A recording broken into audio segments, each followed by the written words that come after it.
students, I am Sapna Blara. I welcome you all. Today we are going to start our fifth chapter, that is a different kind of school. As the name suggests, this story belongs to where the students are not having the same school like you are having. They have different kind of school. What different kind of school they are having, that we will go through the chapter.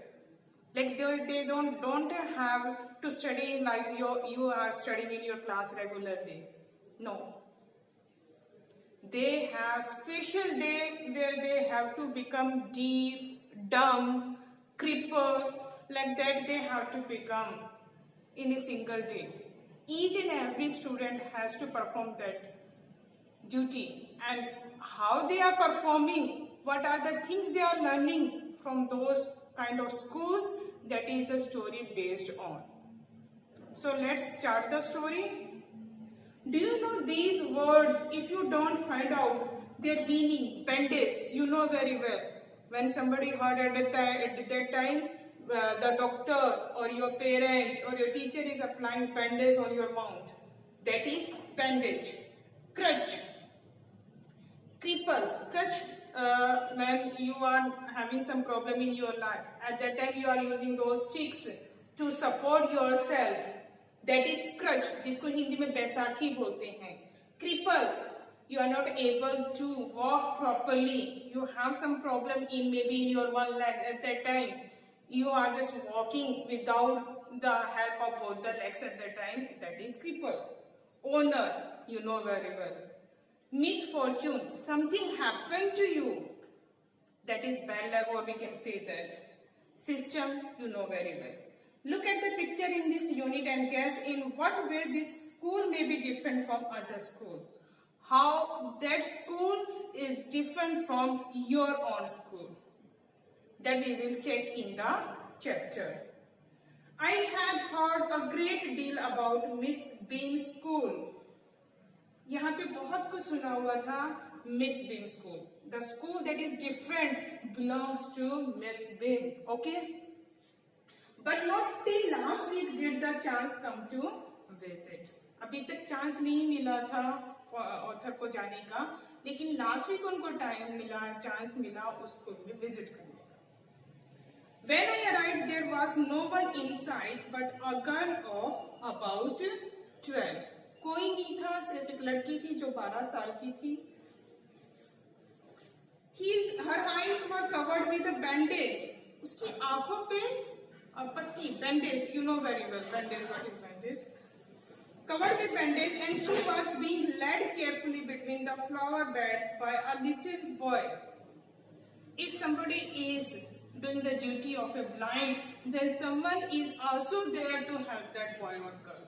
Like in the story, एक girl ने पट्टी बांधी हुई थी, लेकिन एक साथ में एक लड़का भी था जो उसको हेल्प कर रहा था चलने में. तो वो बड़े ध्यान से, जो फ्लावर्स लगे हुए थे ताकि उन पे पैर ना पड़े, खराब ना हो जाए, इसलिए बड़े ध्यान से वो बच्चा उसको ले जा रहा था वहां से. Who was about 4 years younger, जो करीबन 4 साल उससे छोटा था. She stopped and it looked like she asked him who had come. एकदम से वो रुक जाती है और पूछती है कि कौन आया है, क्योंकि उसको she heard some noises, उसने कुछ आवाजें सुनी थी, तो उसको पता चला था कोई मूवमेंट वहां पे हो रही है, तो उसने पूछा कौन आया है. He seemed to be describing me to her, और वो मेरे बारे में उस लड़की को वो लड़का समझा रहा था कि कौन आया, कैसा दिखता है. Then they passed on, और वो निकल जाते हैं. क्या हो रहा था, कुछ आइडिया हो गया होगा, आई थिंक सो. यहाँ पे वो गर्ल आज के दिन क्या बनी थी, ब्लाइंड बनी थी, और बच्चा उसका हेल्पर था. Miss beam was all that I had expected. मैंने जितना सोचा था मिस बीम के अंदर वो सब कुछ था. क्या क्या? मिडिल एज थी, ज्यादा बूढ़ी ना ज्यादा जवान, मिडिल एज की थी. फुल ऑफ अथॉरिटी, पावर थी उनके हाथों में लगता है. ये काइंडली एंड अंडरस्टैंडिंग, बड़ी ही काइंड और समझदार थी. Her hair was beginning to turn grey. उसके जो बाल थे वो ग्रे हो रहे थे. And she had the kind of plump figure. थोड़ी सी plump होता, मोटी मोटी थी. That is likely to be comforting to a homesick child. ऐसा लग रहा था कि वो जो घर को याद करते हैं ऐसे बच्चों को सांत्वना देना चाहती थी. I asked her of some question about her teaching method which I heard were simple. मैंने उनसे कुछ क्वेश्चन भी पूछे जो मुझे लग रहा था काफी सिंपल से क्वेश्चन थे कि कैसे वो उनके टीचिंग मेथड्स कैसे होते हैं. No burden is needed to have them to learn how to do things. No more than is needed to have them to learn how to do things. कोई ज्यादा जरूरत नहीं पड़ती सीखने के लिए, बताने के लिए कि कैसे चीजें करनी है. Simple spelling, added, subtraction, multiplying and writing जैसे इन चीजों के लिए ज्यादा हेल्प नहीं चाहिए होती है. The rest is done by reading to them. बाकी चीजें रीडिंग से काम चल जाता है. बाय इंटरेस्टिंग टॉक्स, बातें करने से. During which they have to sit still and keep their hands quiet. उस टाइम पे जब टीचिंग चल रही होती है तो उनको आराम से बैठना होता है और सुनना होता है, हैंड मूवमेंट्स नहीं रखनी होती. There are practical no other lessons. Practically कोई लेसन्स नहीं होता. जैसे क्लासरूम में हम पढ़ाते हैं तो प्रैक्टिकल कम हो पाता है, तो नॉर्मल टीचिंग होती है.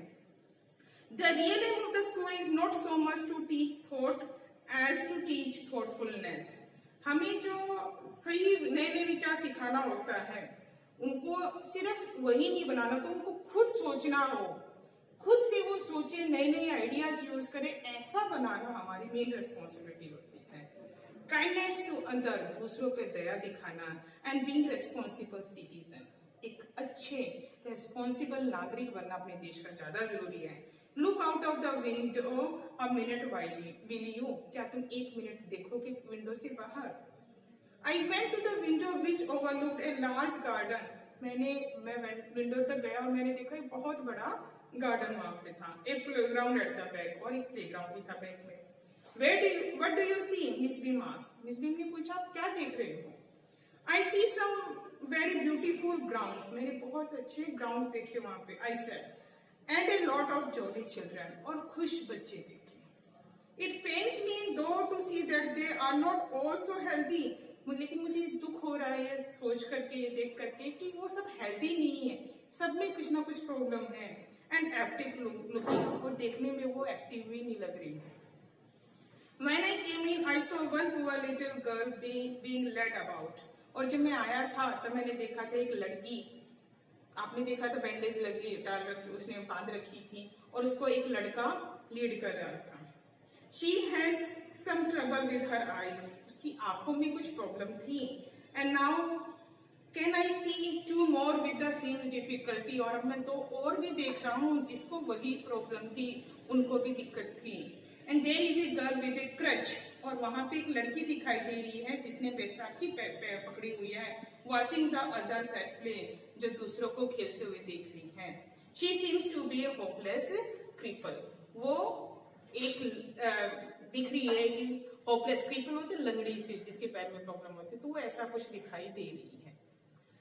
Till here, I think so chapter is clear to you. Now you will write down these difficult words in your notebook and tomorrow we will continue.